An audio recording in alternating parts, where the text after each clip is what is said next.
Namaste and welcome everyone. It is me, Nina, from the Academy of Yoga and Ayurveda, where we have our 200, 300-hour yoga teacher training, 40-hour training in Ayurveda, as well as a 100-hour bridging course for those of you who are teachers and would like to hang out with us a little bit more and do a bit of integral hatha yoga as well as Ayurveda. So yesterday we were chatting all about the sites of Vata. So go back to that one if you missed it.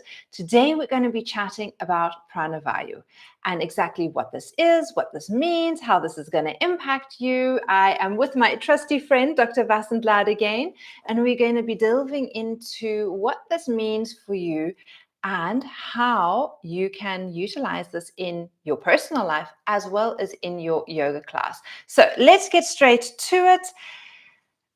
And before we get to it, just imagine for a moment, if you were just to take 5 minutes to learn a little bit of Ayurveda every single year, every single day, imagine how you'd feel a year from now. Like how much knowledge would you have garnered and gathered if you just listened in for 5 minutes? And that's what we're wanting to do with this, is really make these little aspects of Ayurveda bite-sized so that you can implement whatever it is that I'm sharing with you in your day-to-day. So have a listen to this. When it comes to Prana Vayu, prana is present in the head and moves down and in. So if you think of kind of like inhalation, the prana, the life force, moves down, it moves in, and it moves down. All right. So it is connected with higher cerebral function. Vayu and Vata are the same. To say Prana Vayu sounds better than Prana Vata, but it pretty much is the same thing. Prana Vayu is located in the cranial cavity and it moves in the head. So remember when we were chatting about the sites of Vata, one of the sites of Vata is the head. So the Prana Vayu, again, resides there, was located there, and it moves down the throat, heart, trachea, lungs, and diaphragm. So again, if you think of like the air, the space where actual air is able to hang out in your body, that again is kind of like where Prana Vayu goes. Prana creates a union of outer cosmic prana and inner prana. So it again is that merging, that space between the two, that union between the two. Prana is movement of mind, thoughts, feelings, emotions, sensations, and perception. And this is key when we realize that prana is this. And this means that we are then able to affect and impact our thoughts, our emotions, and that we can have, what's the word called? Like that we actually have control and we can navigate these. So if you have a negative thought, you can actually practically do something about this. And this is key because we all go into these negative thinking spirals or loops or upsetness. And I don't even know if that's a real word. And we have the power to shift and change that. Listen up. So when prana is motionless, it becomes bliss awareness. So when there is no motion, when prana is just there, it is blissful awareness. So awareness becomes perception. Perception becomes sensation. And sensation becomes feeling.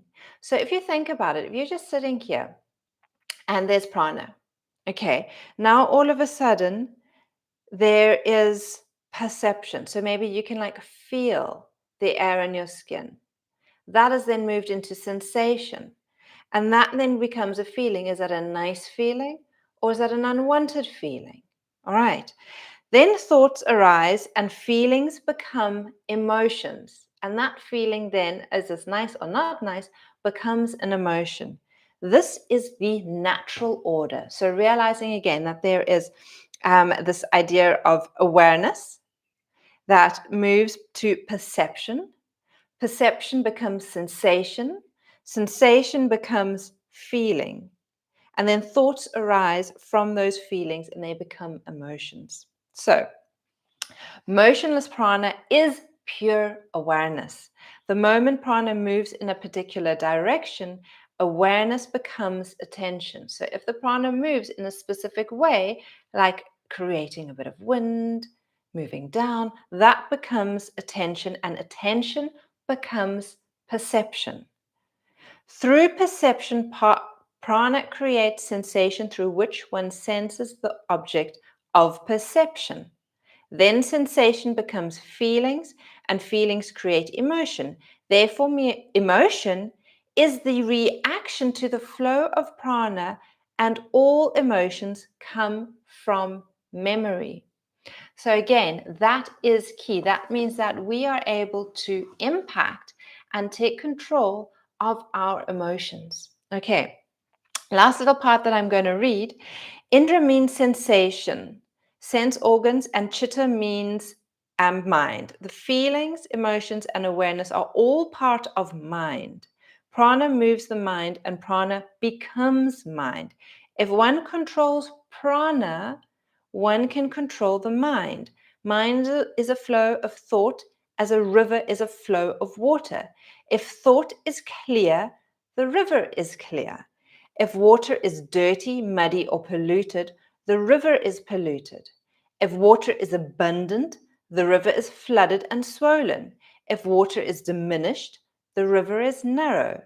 As the water, so the river, and in essence, so the mind. And so this is why when it comes to imbalances of vata, this is why the practice of like meditation and pranayama, where you are controlling and organizing kind of like the rhythm of prana, is so helpful in balancing any disorders of prana.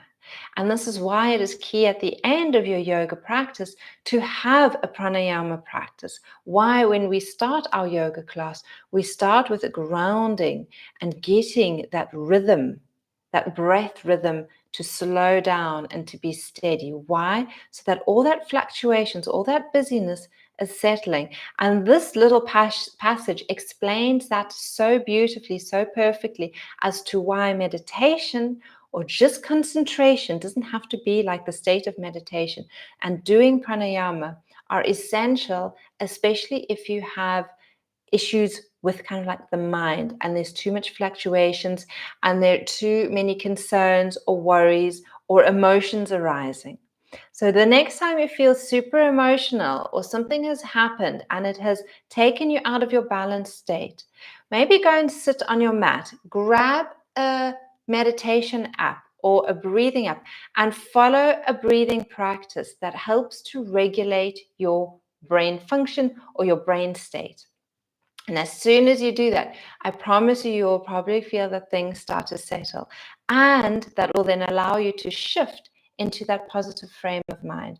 And that's what we want for you, obviously, to move out of the dull, the heavy, the negative, and into the positive.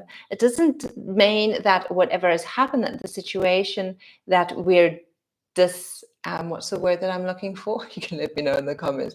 We're not discrediting that at all. We're just saying, okay, given that situation, I am now choosing to bring myself into a balanced place and into a positive place so that I can move forward in life looking at the good and not always having to worry about the past and what has happened. And so that is my thoughts, my practice for you today, is have a think about Prana Vayu. Every time you catch yourself in kind of like thinking in a certain way, notice that it's just a sense of perception, like that there is that awareness, that there is that perception, that there is a sensation that has led to feelings, that has led to emotions, that is memory. And you have the power and the awareness now, because you've listened to this and you've listened to the end, to shift that. And so each time we have that awareness, we have an opportunity to choose a different story. We have an opportunity to do a different practice. So that feels like quite a deep one today, but it is empowering and it is important. So again, if you just take 5 minutes a day, 5-10 minutes a day, just to learn a little bit of Ayurveda, just imagine how empowering that is, not just for you, how you can bring that towards your family and your friends, as well as your yoga students. I hope this was helpful. Leave me a comment. What was the most insightful for you? And it'll just be lovely to see. I'll see you again tomorrow. Have a beautiful day. Take care. Namaste.